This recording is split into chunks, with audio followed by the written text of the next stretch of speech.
Jadi dalam kehidupan itu tidak akan berjalan sempurna seperti yang ingin kita rasakan. Selalu akan ada perbedaan pandangan. Ya, bahkan dalam kehidupan rumah tangga saja, ya maaf ya, Anda misalnya seorang istri mau ke sini saja mungkin masih bisa beda pandangan warna apa untuk jilbab yang dipakai. Ya, dengan suami bisa berbeda. Papa, bagus yang mana ya? Hijau atau kuning? Ah, kayaknya yang hijau deh gitu kan. Enggak, kayaknya kuning deh gitu kan. Masih mending ada dua pilihan. Begitu dipakai, pink. Bisa berbeda. Anak bisa berbeda. Jadi kesan pertama yang ingin dibangun bahwa dalam kehidupan sudah pasti akan ada keragaman pandangan.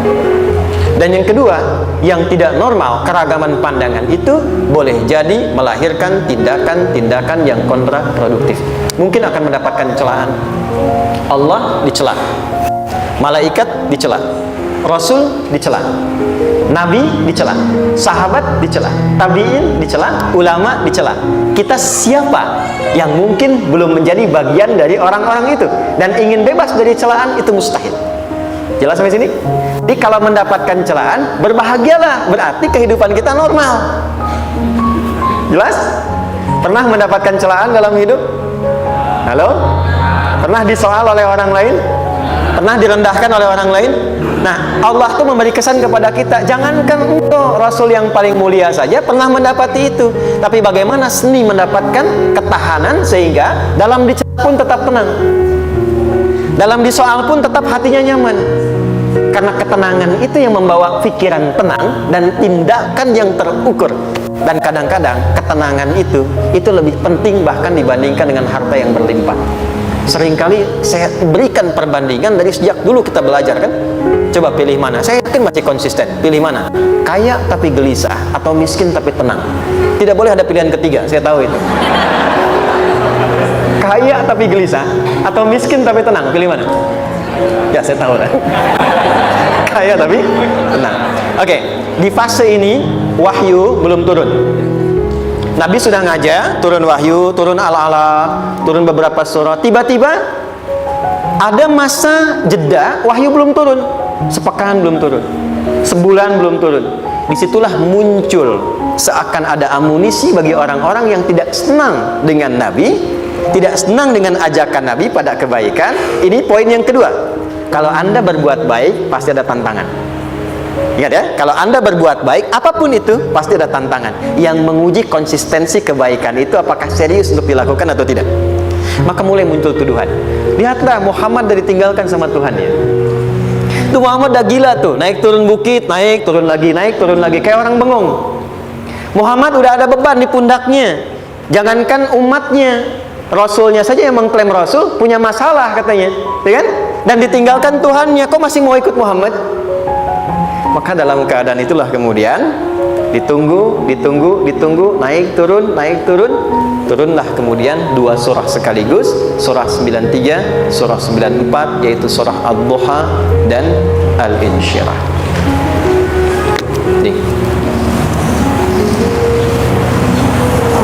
Oke. Ini materinya dahsyat ya, penting sekali, saking pentingnya ini cepat habis tuh. Sekali lagi. Jazakallah khair. Kelihatan ya. Baik, yuk pelan-pelan. Jadi turunnya surah Ad-Duha dan surah Al-Insyirah, hikmahnya satu atau fungsinya satu, memberikan petunjuk bagaimana mengatasi satu persoalan sesulit apapun, tapi masih dapat menghadapinya dengan keadaan yang tenang. Satu surah ini atau dua surah diturunkan untuk membimbing setiap hamba menuju kepada ketenangan hati. Dua, membangun kekuatan mental sehingga dalam situasi apapun dia tetap kuat mengatasi berbagai persoalan kehidupan. Nanti terapannya banyak, di bisnis ada. Nanti saya turunkan contohnya. Kadang-kadang ikut tender, sudah bagus, sudah menang, tapi proyeknya diambil orang. Ada yang begitu? Nanti ada ayatnya, ada. Nanti kita turunkan. Udah siap-siap, kan pengen melamar, ternyata keduluan orang, gitu kan? Udah siap-siap pengen dapat ini, mau lulus, ternyata nilainya nggak seperti yang diharapkan. Muncul, selalu ada demikian. Nanti kompleksitasnya banyak. Tapi dua surah ini kalau kita bisa kuasai artinya dengan baik, pahami dengan benar, maka akan ada sesuatu yang beda yang terasa dalam jiwa kita dan kesiapan mengatasi setiap persoalan dalam kehidupan. Yuk kita baca dulu ya supaya dapat keberkahannya dari dua surah ini. Saya bacakan, Anda ikuti ya. A'udzu billahi minasy syaithanir rajim.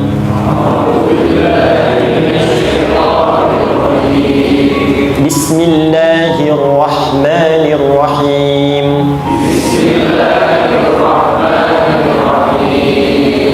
Wadduha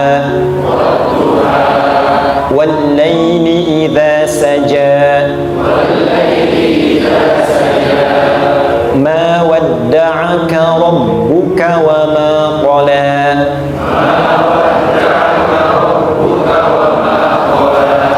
ma wadda'aka rabbuka wa ma qala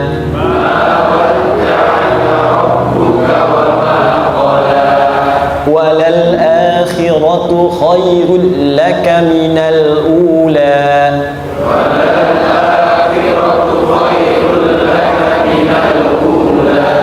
ولسوف يعطيك ربك فترضى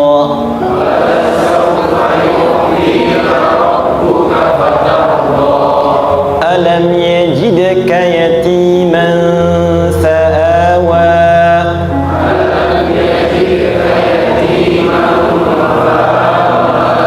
ووجدك ضالا فهدى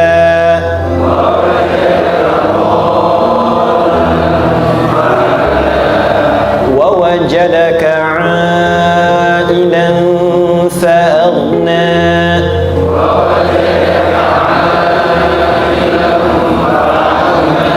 فأما اليتيم فلا تقهر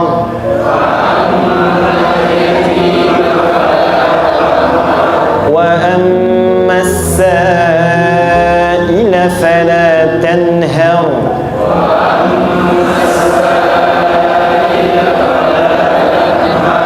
وأما بنعمة ربك فحدث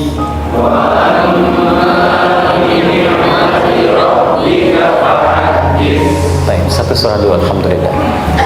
Izin saya bacakan tadi untuk diikuti supaya setidaknya kalau kita pulang dan ditanya bagaimana hidupmu engkau jalani, seperti apa engkau berinteraksi dengan Quran yang telah aku turunkan, maka kita pernah menjawab, ya Allah, kami pernah bacakan itu.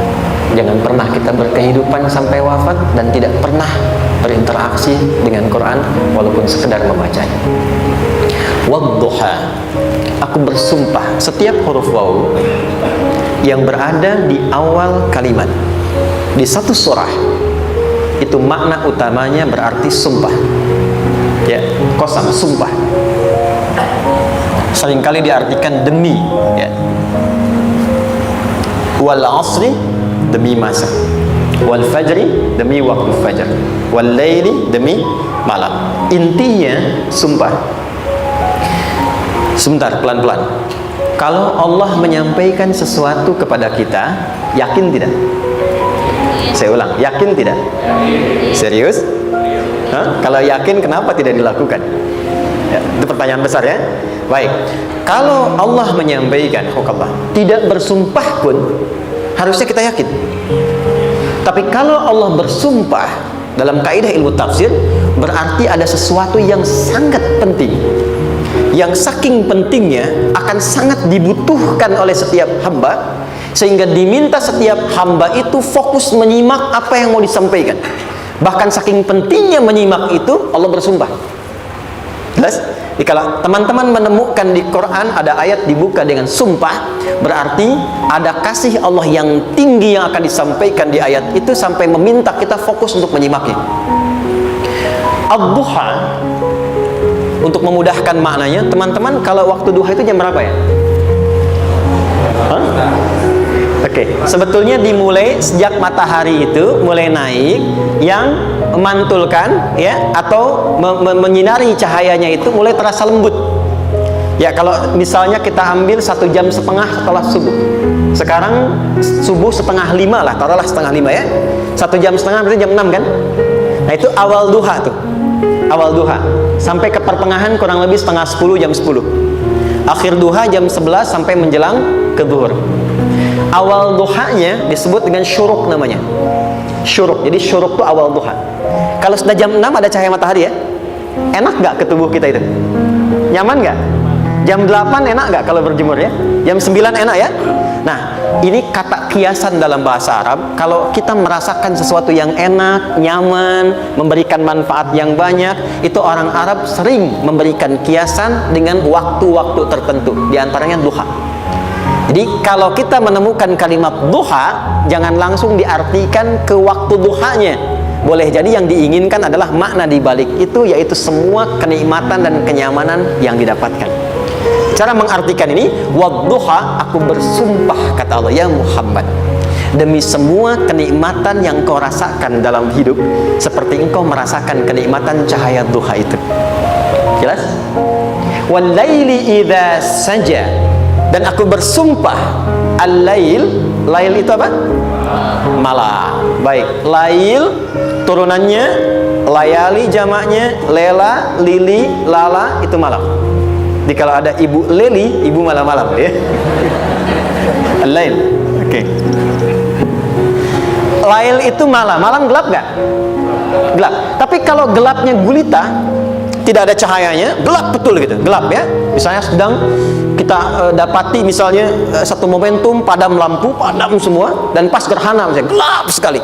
Nah, itu bahasa Arabnya disebut dengan saja namanya. Ya, saja. Wal laili idza saja. Dan malam apabila telah gulita. Zaman Nabi kan nggak ada lampu, ya, belum ada PLN, ya, dan seterusnya. Jadi gelapnya betul-betul gelap. Saya mau tanya sebentar. Biasanya kalau situasi gelap itu mudah nggak menemukan benda tertentu? Melangkah mudah atau sulit? Tidak mudah untuk dilakukan kan? Dalam bahasa Arab, kalau kita ingin mengungkapkan satu kegamangan yang luar biasa, sampai kita merasakan gelap dan sulit melangkah, bukan hanya karena nggak ada cahaya, mungkin karena ada pekerjaan tertentu yang menyulitkan, masalah tertentu yang menyulitkan, sehingga merasa seakan-akan kita tuh gelap, makan nggak enak, melangkah susah. Pernah nggak merasakan situasi yang saking beratnya satu beban itu seakan-akan makan nggak mau, melangkahnya berat, ada vertigo, kadang-kadang pusing? Pernah merasakan itu? Itu bahasa Arabnya wal laili idza saja. Perhatikan kalimatnya, ya Muhammad sallallahu alaihi wasallam, aku bersumpah demi semua kebahagiaan dan kenikmatan yang engkau pernah raih, seperti merasakan kenikmatan cahaya duha. Dan mungkin persoalan hidup yang pelik yang membuat engkau merasakan kesulitan, seakan-akan merasa di suasana gelap yang gulita. Ma wadda'aka rabbuka wa ma qala. Tanamkan dalam jiwamu yang paling dalam, aku tidak akan pernah meninggalkanmu. Ada suami pulang dari pekerjaan, mendapati istri sedang termenung dan mengalir air matanya. Tiba-tiba suaminya datang mengatakan, hangat sekali pada istrinya, di sampingnya membelainya dan mengatakan, "Ma, demi semua suka yang pernah kita lalui bersama, dan demi duka yang mengalirkan air matamu saat ini pun, tanamkan dalam hatimu yang paling dalam, Papa akan selalu bersama Mama dalam setiap situasi itu." Kira-kira para ibu merasakan itu bagaimana perasaannya? Masa sih? Tapi itu menarik loh, menarik ya. Jadi kalau teman-teman ngaji surat Yusuf, di surat Yusuf itu laki-laki diilustrasikan dengan matahari, perempuan diilustrasikan dengan rembulan. Ya, inni ra'aitu ahada asyara kaukaba wasyamsa wal qamara ra'aituhum li sajidin. Ayah, aku melihat bulan dan matahari serta 11 gemintang sujud hormat kepadaku. Jadi matahari diartikan itu sebagai laki-laki, suami, ayah. Kenapa disebut matahari? Diilustrasikannya, matahari itu kan menyengat dengan kuat. Kalau kita menjemur, mengeringkan pakaian, melindungi. Tipikal suami itu melindungi. Ada yang ganggu istri, sengat dengan kuat. Ada air mata yang mengalir, hei, keringkan itu sehingga tidak larut air mata mengalir di pipinya. Itu matahari. Sebaliknya rembulan. Rembulan itu kan enak dipandang, bukan bulannya ya. Bukan bulannya. Kalau bulannya kan desainnya nggak sempurna, baik terlihat, tapi cahaya rembulannya tampil dengan indah, tampil dengan baik, enak dipandang, menenangkan, dan tidak tertukar.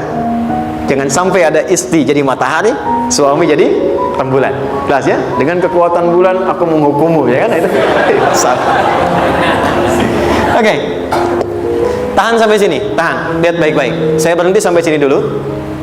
Kalau di Quran ada ayat menyebutkan, tidak spesifik orang yang disebutkan dan kapan kejadiannya, maka peristiwa itu akan terjadi dan dialami oleh kemungkinan generasi berbeda di setiap masa dengan tokoh berbeda tapi perasaan yang serupa.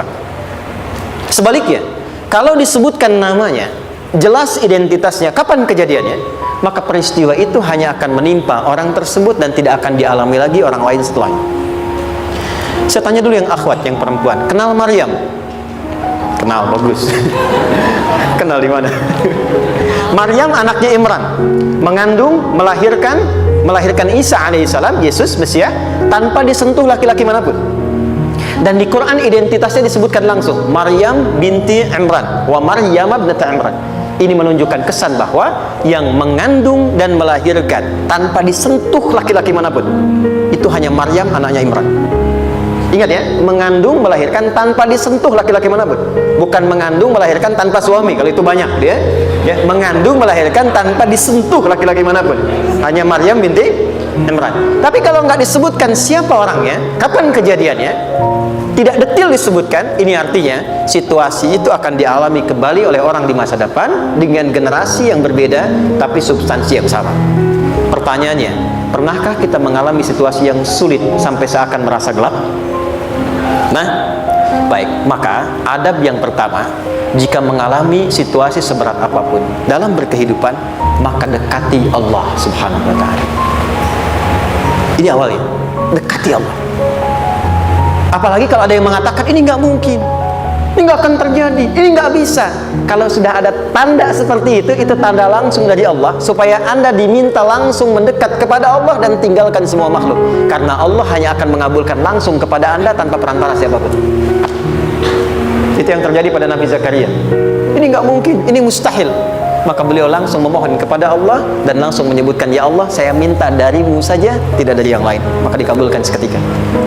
Jadi yang pertama, jika punya kesulitan sebesar apapun, seberat apapun, cepat dekati Allah. Maka di situ akan dijawab langsung oleh Allah, ma wadda'aka rabbuka wa ma qala. Hambaku, sepanjang engkau mendekat kepadaku, maka yakinkan dalam dirimu, situasi apapun yang kau rasakan, aku tidak akan pernah meninggalkanmu. Sudah? Satu? Paham sampai sini? Oke. Pelan-pelan ya. Saya belum bicara caranya. Saya baru bicara di awal motivasinya. Dekati Allah dulu, nanti caranya didetilkan di surah Al-Insyirah. Teruskan. Ma wadda'aka rabbuka wa ma qala. Walal akhiratu khairul laka minal. Perhatikan. Hei, seberat-berat bebanmu saat ini, ingat, satu saat akan tuntas. Dan ini pun ujian. Kalau sudah meninggal, gak ada ujian lagi. Dan nanti kehidupan yang sekarang, apapun yang kau pertentangkan, perdebatkan, perselisihkan, itu semua akan ditinggalkan. Jadi ternyata Allah mengungkap hakikat kehidupan dunia. Apapun yang diperselisihkan, tuh unik ya. Orang berselisih pada yang akan ditinggalkan. Aneh nggak? Ada orang berebut makanan, ya kan? Rebutan sampai berkelahi dan sebagainya. Pada akhirnya makanan yang diperebutkan itu pun akan ditinggalkan. Yang ini meninggal, itu meninggal. Jadi memperebutkan sesuatu yang pada akhirnya akan berakhir. Kata Allah, Allah sampaikan, jika Anda mengalami situasi, sesuatu yang mungkin membuat berat, tanamkan pada jiwa kita, hei, yang aku kejar-kejar ini, boleh jadi aku akan tinggalkan juga. Kenapa aku harus menangisi dan larut pada sesuatu yang tidak abadi? Maka Allah hibur kita dengan mengatakan, kamu tenangkan diri dulu. Semua yang kamu pikirkan sampai membuat kamu berat begini, pada akhirnya kamu tinggalkan, dan yang abadi itu akhirat. Walal akhiratu khairul laka minal. Dua, pelan-pelan sikapi setiap masalah dengan proporsional. Jangan terlalu larut dalam sesuatu. Dapat job satu, pengen, udah siap, kontraknya besar, tiba-tiba hilang. Dipikirin, Anda mikirkan itu pun nggak akan balik. Proporsional aja dulu. Ya, nanti caranya akan turun nanti di alim syirah. Tenangkan diri dulu. Prasangka baik kepada Allah Subhanahu wa taala. Boleh jadi apa yang Allah ingin berikan sebagai pendahuluan sekarang belum sampai kepada kita karena Allah menyiapkan yang lebih baik di balik itu. Kita belum tahu ada apa di balik itu sehingga kita tidak dapatkan itu. Sehingga kemudian Allah katakan walal akhiratu khairul laka minal ula. Teruskan wala saufa yu'tika rabbuka. Pelan-pelan, orang yang punya sikap seperti ini itu cenderung lebih dekat mendapatkan ridha Allah dibandingkan dengan orang-orang yang larut dalam kesulitan. Orang yang move on dengan setiap persoalan dalam kehidupan, cepat berpikir secara proporsional, tidak menggantungkan hidupnya pada persoalan tertentu sehingga membuat dia menjadi beban, itu lebih mendekatkan dirinya kepada ridha Allah dibandingkan dengan orang yang meratapi persoalan hidupnya. Ya. Pelan-pelan. Jadi spiritnya kalau punya masalah apapun jangan dilarutin terus, gak usah diratapi, cepat move on, berpikir lagi, rencanakan lagi, nanti detailnya ada di Al Insyirah. Tapi poin besarnya janji Allah mengatakan kalau Anda bisa move on proporsional, maka yang dijanjikan oleh Allah di situ Allah percepat datangnya ridha Allah Subhanahu wa taala. Kalau ridha Allah sudah datang, maka akan dua yang diberikan. Pertama kali, ketenangan di dalam jiwa, dan yang kedua, kemampuan untuk berikhtiar lebih baik mencapai apa yang diinginkan. Satu, kalau ridha Allah sudah diberikan pada seorang hamba, yang pertama diberikan ketenangan dalam jiwa. Bukan dunianya dulu. Bukan apa yang Anda ingin harapkan dulu. Pengen sesuatu, ya, pengen materi, pengen kedudukan, pengen lulus anaknya ujian, ya kan? Tiba-tiba terjadi sesuatu, diratapin, alih-alih meratap, alih-alih membuat status, alih-alih menyulitkan diri, kata Allah, terima dulu proporsional. Setelah itu dekatkan diri kepada Allah, turun ridha Allah. Begitu turun, yang pertama diberikan ketenangan kepada hati. Tenang dulu. Kalau sudah tenang, nanti dibimbing menyelesaikan apa yang sedang dihadapi itu. Itu poin yang ketiga. Pelan-pelan. 4. Kita masuk ke detail sekarang. Perhatikan baik-baik. Ini yang paling menarik. Alam yajidka yatiman fa'awa. Muhammad SAW, bukankah dulu engkau yatim, punya banyak masalah? Aku selesaikan juga. Ayahmu meninggal sebelum lahir, ada ibu. Ibu meninggal, ada kakek. Kakek meninggal, ada paman. Ya kan? Ada teman yang menemani Sayyidah Khadijah, teman yang setia, semua kebutuhan tersedia. Artinya apa? Perhatikan baik-baik. Kalau Anda punya masalah sekarang, jangan sampai melupakan yang dulu-dulu pun pernah tuntas Allah selesaikan. Jadi kalau sekarang sedang punya persoalan, jangan sampai satu masalah ini membuat Anda kehilangan harapan dan kehidupan. Sementara Anda sadar dulu pun banyak masalah kok selesai juga. Kenapa dengan yang satu ini kita harus jatuh? Sekarang usia berapa? 20, 30, 40, 50. Sekarang usia 50 tahun, ada masalah, baru 5 menit datang sudah merasa jatuh. Yang 50 tahun ke belakang yang banyak selesai itu kita nilai atau tidak? Maka kata Allah, seperti yang dulu pernah aku selesaikan ribuan masalah itu, yang sekarang pun mudah aku tuntaskan. Jelas? Nah, secara psikologi, orang-orang yang selalu bertindak seperti itu akan selalu punya harapan lebih tinggi untuk menyelesaikan persoalannya. Jadi kalau sedang punya masalah, pikirkan yang dulu juga selesai, masa yang sekarang nggak selesai. Itu prinsipnya. Secara psikologis demikian. Jelas ya? Oke. Wa wajadaka dhallan fahada. Muhammad, dulu engkau pernah mengalami melihat masyarakat banyak berbuat yang tidak baik, aku berikan petunjuk. Kuncinya fahada di situ. Orang yang punya motivasi kuat dan keyakinan untuk bisa menyelesaikan persoalannya, maka dia akan lebih cepat mendapatkan petunjuk Allah untuk mendapatkan solusi terbaik. Ada sini. Saya agak cepat ya, mohon izin. Wa wajadaka 'ailan fa'aghna. Bahkan, maaf, bukan sekedar selesai, kalau perlu saya bikin kaya, kata Allah. Aghna itu kalau ilmunya luas. Kalau harta, hartanya banyak. Kalau kedudukan, kedudukannya tinggi. Hei, engkau yang sedang mengejar kedudukan, aku tahan sebentar karena ada yang nggak bagus untukmu di sini. Tapi kalau kamu terima, aku angkat itu lebih daripada apa yang kamu harapkan. Kamu pengennya bintang 2, aku naikkan sampai bintang 4. Kalau perlu 5 sekalian. Hei, kamu yang ingin kampus di sini, aku tahan, bahasa kamu nggak lulus, kamu nangis, kamu mengadu, kamu datang pada orang tua mulai protes, mulai curhat macam-macam. Terima dulu. Mungkin di sini ada yang tidak baik, seperti doa ibumu yang sering memohon, ya Allah, jangan sampai anakku berbuat yang salah, jangan sampai terjebak narkoba, jangan sampai terbawa tawuran. Di sini ada yang kurang tepat untukmu. Kalau kamu ridha, kamu terima, kamu proporsional, bahkan aku pindahkan ke kampus yang lebih baik yang tidak kamu bayangkan sebelumnya. Di orang-orang yang selalu menerima apa yang Allah ujikan dan ridha dengan itu, maka Allah akan angkat derajatnya bahkan melebihi ekspektasi dirinya. Paham? Kalau sudah seperti itu, maka lihat ujung ayatnya. Lihat ujung ayatnya. Fa'ammal yatima fala taqhar. Hei, maka jangan pelit berbagi kepada orang lain. Share. Kalau sudah sukses, share. Berbagi, bukan hanya materi, bagi ilmunya, ya, bagi kebahagiaannya. Wa ammas sa'ila fala tanhar. Jangan sampai nunggu orang minta. Kalau lihat ada kawan yang butuh, sekarang Anda sukses, tapi boleh jadi kesuksesan Anda itu tangganya dari teman-teman Anda. Kalau sudah teraih ke atas, lihat lagi anak tangganya ke bawah. Ajak teman, jangan ditunggu minta. Ajak, bawa dia, berikan peluang. Jangan sampai dia minta, apalagi Anda bentak-bentak.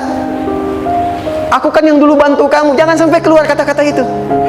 Kamu bisa naik di atas karena aku kan yang dulu bantu kamu. Kamu bisa jadi pemeran utama karena aku yang rekomendasikan, karena aku yang dorong kamu. Misal, jangan sampai keluar kata-kata itu. Apalagi langsung keluar, tidak, ini karena ilmuku saja misalnya. Kalau itu bisa dilakukan dengan baik, lihat ujungnya.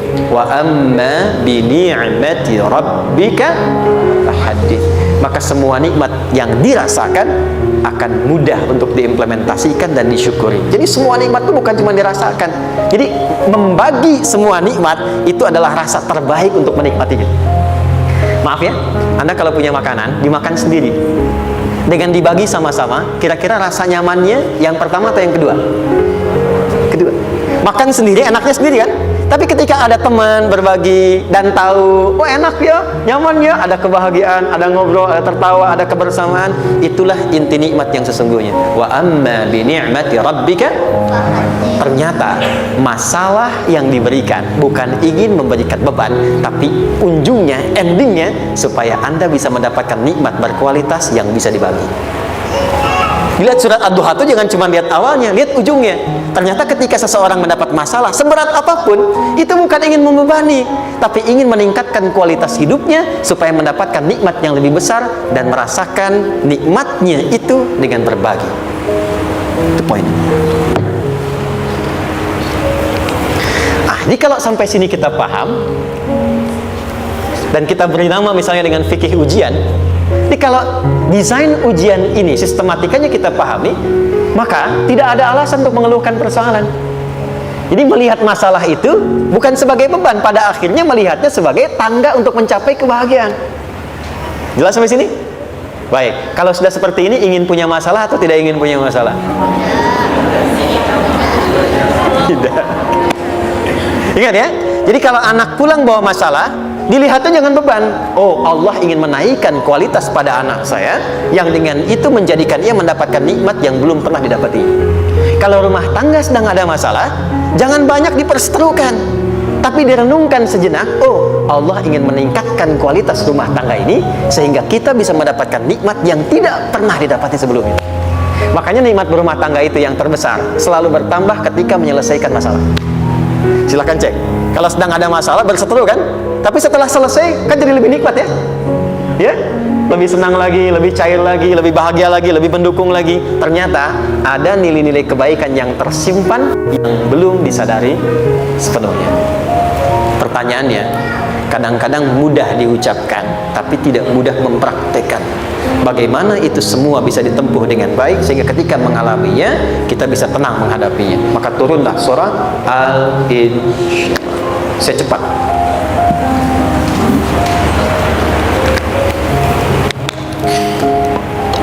Teman-teman, ini apa? Kelas ya? Baik, pelan-pelan sedikit. Kira-kira volumenya besar kecil? Kecil ya? Baik. Kalau saya bandingkan dengan gayung, volumenya besar mana? Gayung ya? Baik. Kalau ini saya perlebar, sehingga bisa memasukkan apapun ke dalamnya. Itu bahasa Arabnya disebut dengan insyirah namanya. Jelas? Meluaskan sesuatu sehingga terlihat lapang, sehingga memudahkan setiap hal masuk ke dalamnya. Itu insyirah namanya. Surah ini diberi nama dengan surah Al-Insyirah, yang berarti sesuatu yang lapang, yang tenang, yang nyaman. Yang diharapkan dengan keadaan hati yang lapang, nyaman, tenang itu, segala persoalan yang dihadapi dalam kehidupan akan mudah diterima dan tidak berdampak besar dalam menyikapinya. Maka bagaimana kemudian Allah memberikan turunan-turunan petunjuk supaya apa yang diharapkan ini bisa tercapai? Satu, izin mengilustrasikan. Saya kasih cerita sebentar. Ada seorang anak muda, kisah ini sangat viral, hampir setiap kita bisa mendapatinya. Datang kepada seorang kakek tua di sisi danau yang jernih sekali airnya. Dia berkeluh kesah tentang persoalannya. Dia katakan, saya punya masalah begini. Berat sekali terasanya. Kakek itu kemudian permisi, dia hanya membawa 2 genggam garam. Kemudian beliau bawa 1 gelas, ilustrasinya seperti ini. Dimasukkanlah kemudian garam itu ke gelas itu. Lalu diambil 1 gelas air yang jernih tadi dengan garam segenggam. Kata beliau, minum. Pemuda itu mengatakan, wah, asin, minum aja dulu. Lalu ketika diminum, langsung ditumpahkan. Dia muntahkan, asin katanya. Lalu setelah itu kakek yang tadi melepaskan segenggam sisanya, dilempar ke danau tadi yang luas. Lalu diambil lagi dengan gelas yang sama. Sekarang minum. Bagaimana rasanya? Segar, enak, nyaman. Itulah hatimu. Kalau hatimu sempit sesempit gelas ini, maka masalah sekecil apapun akan selalu menghadirkan kesulitan seperti engkau menelan garam tadi. Tapi kalau hatimu luas, sebesar apapun masalah tidak akan pernah berdampak pada dirimu kecuali engkau mampu menyusun rencana untuk mengatasinya. Kelapangan hati yang membuat diri kita mampu menerima persoalan apapun, itu yang disebut dengan insyirah. Makanya dulu tahun 90-an ada sinetron Hati Seluas Samudra, gitu ya. Saya pernah tahu itu. Sama anaknya diapa-apain juga, oh masih aja ya menerima gitu. Dulu siapa ya, Jeremy Thomas dan lain-lain ya, saya kira ada itu ya, saya kira itu ya. Saya pernah lihat sejenak ya, saya jarang-jarang nonton gitu, pernah lihat aja. Saya senang riset. Jadi kalau riset itu ada riset dakwah, ada riset materi. Saya teman-teman yang musik gitu ya, saya tidak terlalu dekat dengan musik karena saya di Quran gitu. Tapi untuk mengetahui hukum musik itu bagaimana, saya riset. Sampai ke notasi saya tahu. C, D, F, G, A, B, C, G, A, B, C, D, F, G, D, F, G, A, B, C, D, A, B, C, D, F, G, A, F, G, A, B, C, D, E, B, C, D, E, F, G, A, B, F, G, A, B, C, D, A, F, G, A, B, C, D, A, B, C, gitu kan ya? Ya, tapi kalau diminta piano, gitar, ini saya nggak bisa. Ya, tapi untuk menentukan hukum, nah kita bisa paham gitu. Misalnya boleh nggak baca Quran pakai langgam Jawa gitu kan? Nah hukumnya apa? Nanti dari teori itu muncul. Ya, paham ya? Nah, oke, balik sini. Perhatikan baik-baik. 1, saya agak cepat. Ini ditafsir langsung turun Al-Insyirah. Yang pertama, alam nashrah laka sadrak wa wada'na anka wizrak alladhi anqadha dhahrak. Tahan sampai sini dulu, 3 ayat. Saya mulai dari ayat kedua dan ketiga. Perhatikan baik-baik. Wa wada'na anka wizrak alladhi anqadha dhahrak. Artinya apa? Artinya satu beban yang diletakkan di pundak yang berpengaruh kepada semua bagian tubuh. Kita pernah melakukan atau melihat yang angkat beban ya? Beban kan semakin berat diangkat, semakin terasa ke bagian-bagian tubuh ya, ke semuanya. Nah, itu namanya wizrak alladzi anqadha dhahrak. Beban yang dipikul yang berat sekali sampai semua merasa.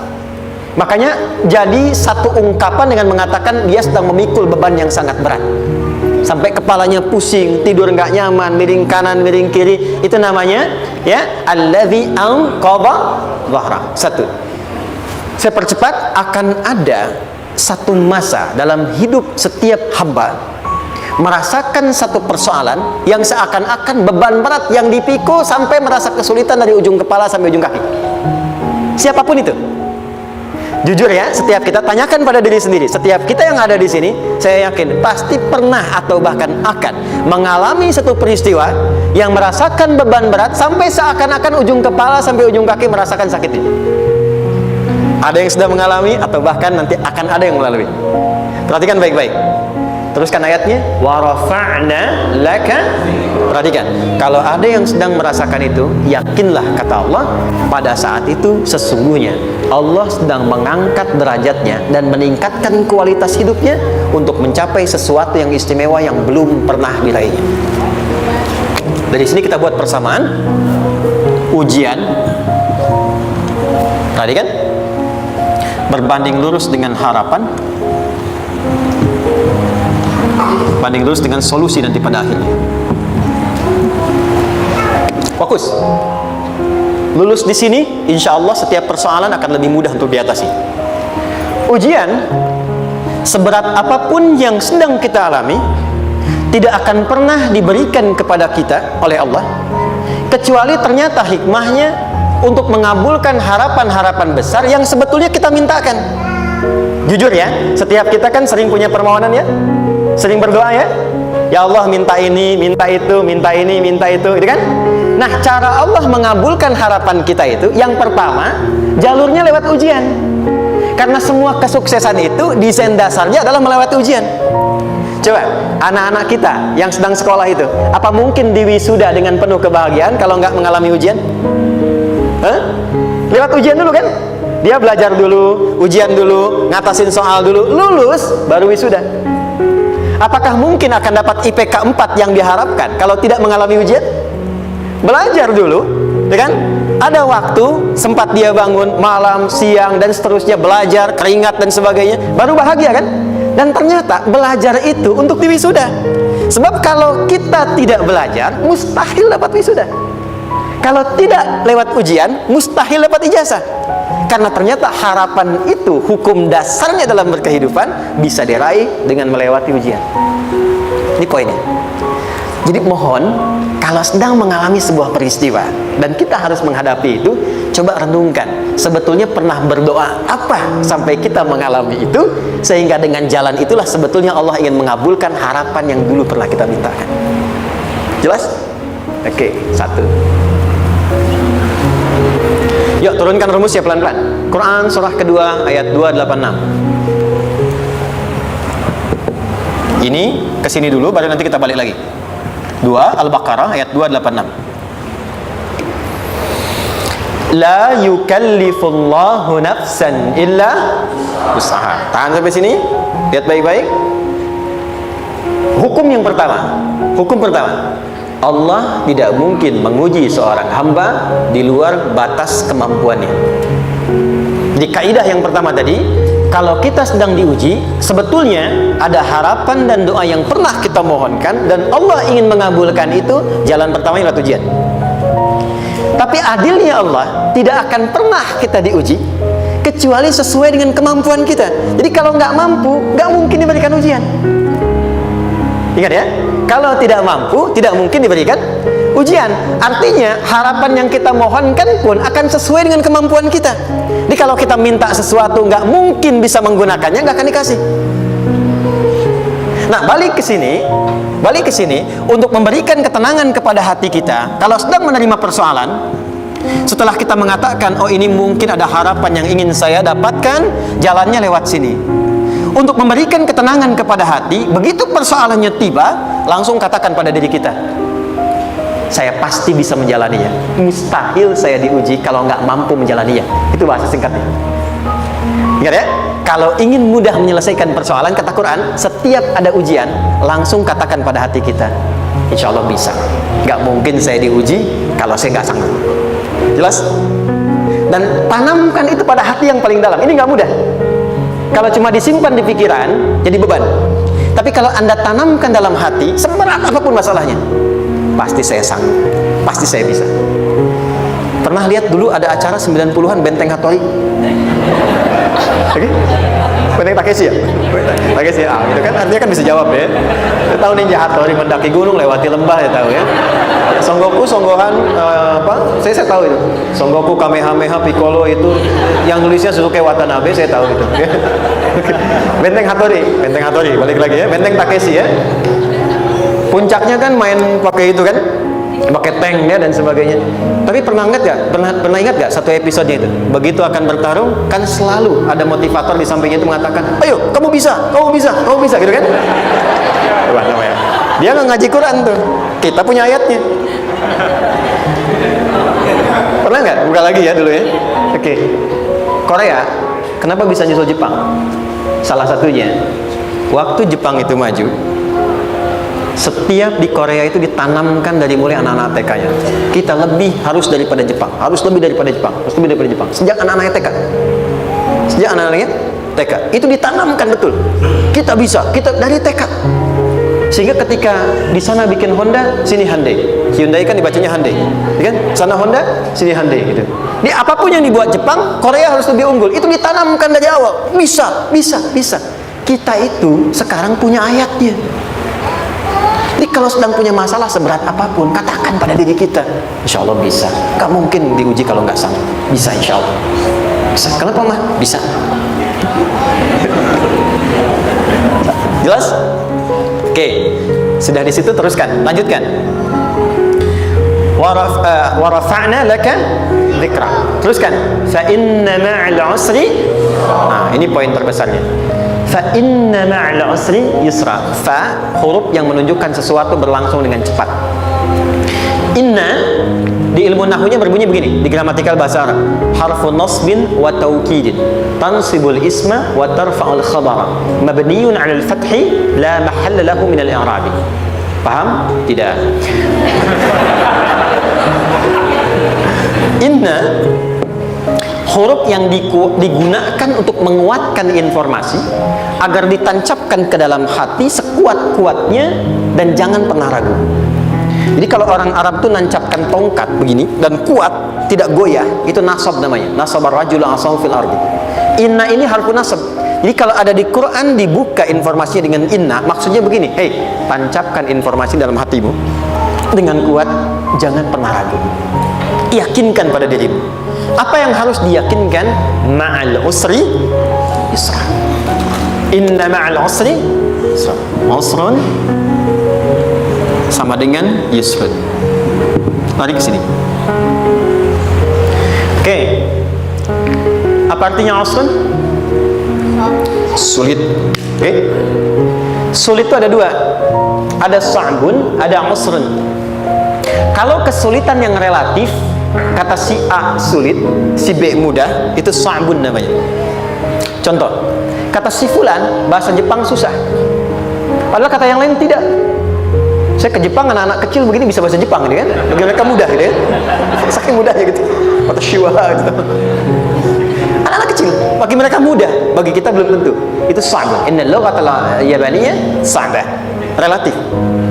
Tapi kalau kesulitan yang sifatnya mutlak, semua orang mengatakan sulit. Maaf, bawa mobil sulit atau mudah? Bukan mengendarai ya, bawa mobil, bawa. Sulit ya? Sulit ya? Baik, sepakat sulit semuanya. Nah, itu dalam bahasa Arab dikenal dengan usrun. Kesulitan yang semua sepakat bahwa itu susah. Sulit, semua sepakat. Dan ketika ada orang bicara, aku sedang punya masalah begini, semua mengatakan, wah itu nggak mudah, itu usrun namanya. Lawannya, kemudahan yang relatif disebut sahlun. Tapi kemudahan yang semua sepakat bahwa itu mudah, itu yusrun namanya. Mengangkat spidol, semua mengatakan mudah, ringan, itu yusrun namanya. Perhatikan, Allah tidak memasangkan sa'bun dengan sahlun, tapi memasangkan usrun dengan yusrun. Orang-orang yang punya keyakinan kuat, setiap persoalan itu akan selesai, dan dia mengatakan pada dirinya, aku bisa melewatinya, maka perhatikan kalimat kata Quran, inna ma'al usri yusran. Sesulit apapun masalah yang sedang dia alami, maka Allah akan datangkan solusi semudah-mudahnya yang bisa dia nikmati. Dengan kata lain, kalau kita bawa ke bahasa psikologi, kalau sedang menghadapi persoalan seberat apapun, selain kita mengatakan ini pasti bisa saya lalui, saya insya Allah sanggup mengatasinya, katakan pada diri kita, ini pasti selesai, pasti ada solusinya, pasti mudah. Katakan, walaupun memang solusinya belum datang, tapi tenangkan pada diri kita dengan mengatakan inna ma'al usri yusra. Bahasa psikologinya, katakan pada diri kita, ini pasti selesai. Nggak mungkin nggak selesai, pasti ada solusinya, pasti mudah. Itu lebih memberikan harapan pada diri kita untuk menuntaskan persoalan dibandingkan dengan meratapinya. Jelas? Teruskan. Fa inna ma'al usri. Kalau masih ragu kata Allah, katakan lagi sekali lagi sampai hati kita merasa nyaman. Jadi kalau sedang punya persoalan seberat apapun, tanamkan pada diri kita, pasti selesai.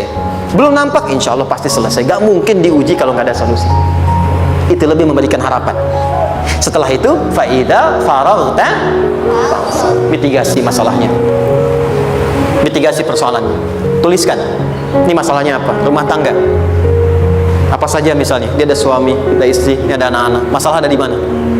Kadang-kadang benangnya jadi kusut karena satu-satu nggak segera diselesaikan. Maka kata Al-Quran, faida faraghta, satu-satu mitigasi dulu. Satu masalah di sini, lihat di suami, lihat di istri. Kalau pekerjaan, masalahnya apa? Sebelum bercabang kemana-mana, petakan. Apakah rekanannya? Apakah relasinya? Apakah kemampuannya? Apakah manajerialnya? Apakah marketingnya? Mitigasi, kotaki semua, selesaikan satu-satu. Setelah itu, apa yang dilakukan? Wa ila rabbika, tawakal sepenuhnya kepada Allah untuk menentukan hasilnya. Tawakal itu yang paling mahal.